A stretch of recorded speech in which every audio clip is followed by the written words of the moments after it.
Hello everyone and welcome to the Outer Rim Cantina. My name's Alan and today I just woke up to some horrible, terrible, no good, very bad news regarding Star Wars video games. In other words, it's pretty much just another day in the world of Star Wars gaming, and that is that yet another Star Wars video game has been delayed. But before we dive in, if you enjoy the video, then don't forget to give it a like. Those really do help boost the channel in the YouTube algorithm, and any support is appreciated. If you love Star Wars and want even more discussions, analysis, news, and theories, then subscribe to the Cantina today and turn on post notifications so you never miss an upload or a live stream.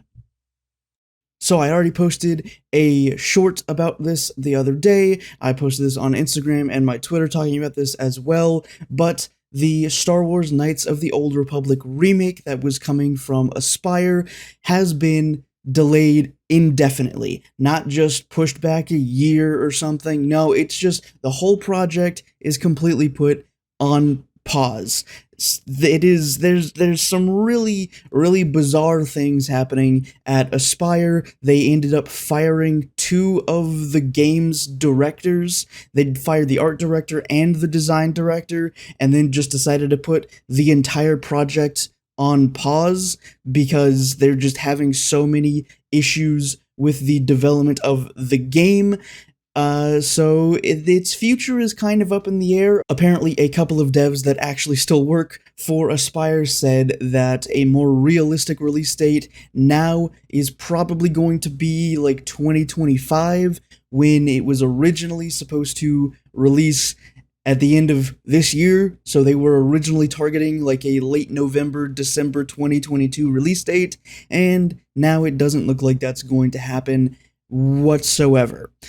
What could happen, however, is the entire remake itself being taken from Aspyr's hands and given to another company called Saber Interactive, because apparently they're the ones that have been doing a lot of the heavy lifting when it comes to the design work of the game itself. So it would kind of make sense that if Aspyr doesn't have the manpower to continue developing the title, that they would just give it to the company that's been doing a lot of the work already anyways, because Aspyr isn't really a development studio so much as it is a studio that makes remasters and ports of already existing games, and the KOTOR Remake is pretty much an entire redesign from the ground up that is going to be entirely different from the original 2003 KOTOR game. So you can kind of understand why Aspyr might be having some issues when it comes to creating this thing. But on the other hand, they've already been working on it for like 3 years at this point. So why did they suddenly fire two directors and put the title on pause? Like, it really just doesn't make a whole lot of sense. But unfortunately, this is kind of just par for the course when it comes to Star Wars video games. And over the last year or so, I've just been feeling incredibly stupid, more so than usual, when I made a video a while back talking about the golden age of Star Wars video games, back when Lucasfilm Games was created to be the future of how Star Wars video games are published, when the EA exclusivity license expires at the end of in 2023. But now it looks like pretty much every major title that they announced or hyped up is now delayed or canceled or just in some kind of development hell that we don't know when or if it will ever be released. And the KOTOR Remake is just the latest to fall into this trap, because we already had Star Wars Eclipse, this rumored, beautiful, amazing, wonderful video game that at this point may or may not even happen, because they released that absolute banger trailer for the game, but then said, oh yeah, we don't actually have any developers to actually make the game. We made the trailer to try and attract people to Quantic Dream, the studio behind the game, to actually help build this thing, and apparently that hasn't worked. Nobody wants to work at Quantic Dream, and I don't blame them. Quantic Dream is an absolute terrible place to work. But on the other hand, it just means we're literally never going to see this video game, and it's one of the ones I was the absolute most hyped for. Like, give me all the High Republic content. But apparently, that's not gonna happen anymore for whatever reason, right? I just wish Quantic Dream would stop bullshitting around and actually fix their work environment, actually restructure the company so it's not a terrible place to work, and make the damn game. But then on top of that, we also have some recent SWTOR news that isn't so good, and that game hasn't exactly been the best it could possibly be as of late, and the news is that Charles Boyd, the lead writer for the game that's been working on Star Wars The Old Republic, the MMO, for 16 years, he was there day one from the game's very first inception. He is now not working at BioWare, the development studio behind Star Wars The Old Republic, so he's left to go and, do whatever he wants to do, which is cool, great. I'm happy for him. I hope he has fun doing whatever it is he does next, but it kind of leaves The Old Republic in this weird gray area too, where it's not really clear what they're gonna do with the story at this point. Like, they have promoted a whole bunch of people, so they do have a new lead writer, they have a bunch of new heads of development, the various stages of development, all that kind of stuff, so the game isn't dying anytime soon, but it is kind of existing in this weird gray area. Like, they had really hyped up the last 7.0 game update as, their 10-year anniversary update, right? The game came out in 2011, the 10-year anniversary was in 2021, so they really hyped up this update, and then really didn't end up delivering a whole lot. Like, we got, like, an hour of story content with an hour of mob fighting and grinding, essentially, and we got some gearing changes to the game, which some people like, some people don't like. That's a whole debate I'm not going to get into.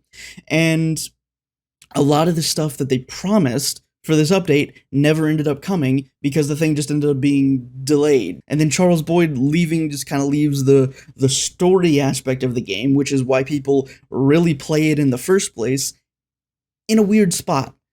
So the future of Star Wars games, turns out it's not going to be a golden age. Turns out it's just really uncertain, because some of these games might not even see the light of day. Hell, all of them might not see the light of day. I mean, at this point, I'm just expecting any day now for it to be announced that Jedi Survivor is going to be canceled because of some internal EA fuckery, and we're not going to see that game. Because as of right now, that is the only title on the horizon. And supposedly it's going to release in February of next year, and I really hope they stay true to that and actually deliver another good game, because the first Fallen Order was a banger. So Jedi Survivor is shaping up to be equal to or better than the original was, so hopefully it doesn't get canceled and we actually get to play it. Because the other major title that Lucasfilm Games announced was an open world title developed by Ubisoft. Well, unfortunately, the Ubisoft studio behind the new Avatar game that was supposed to come out later this year has now delayed that game until 2023 or maybe even 2024. And so, obviously, since that's the same studio working on the Star Wars game, that means the Star Wars game is now going to be pushed back by at least a couple of years. So we're looking at maybe 2025, maybe even 2026 for that one as well, depending on how long the Avatar game is delayed for. So the whole golden age that we thought we were going to get is turning out to kinda actually suck, because we really haven't gotten anything besides some mobile games. And it's just sad, honestly, but I can't even really be sad about it at this point, because I'm just so used to it, and everybody else is just so used to it. And it really just seems like once EA killed support for Star Wars Battlefront 2, that's when everything kind of went downhill. Like, people wouldn't be as upset about all of these delays and cancellations and all of this internal studio drama if we still had Battlefront 2, if it was still getting updates, if it was still getting new content, if it could be the replacement game for all of these other titles that we're not going to get to see yet. But no, it's just another dying Star Wars game. And it just makes me so mad that we had so many promises. There were so many cool, absolutely amazing hype things that were going to come for Star Wars video games, and literally none of them are here, and some of them might not ever be here. So it's just, I don't even know what to think anymore, honestly. I really, really don't. I will be shocked, honestly, if Jedi Survivor actually releases at this point, given all the crap that has happened to all of these other Star Wars titles. But again, I hope I'm proven wrong. I hope Jedi Survivor is another fantastic game and can tie us over in the meantime, when we might actually see the KOTOR Remake or Star Wars Eclipse or the open world game. But we'll just have to wait and see. But as always, I would love to know what you guys think of the Star Wars gaming drama down in the comments below. That's all the time I've got for today. If you want even more daily Outer Rim Cantina content, you can follow me on Twitter at Outer Rim Can and Instagram at Outer Rim Cantina. And if you want even more long-form Outer Rim Cantina content, I also have a podcast that I do with my friend Ashley. That is the top link down there in the description as well, where we talk about anything and everything Star Wars, and we've got quite a few episodes at this point for you to go and listen to on your favorite audio platform if podcasts are your thing. But that is all I have to say for today. I have to see you guys back here in the cantina next time for another Star Wars video. Until then, may the Force be with you.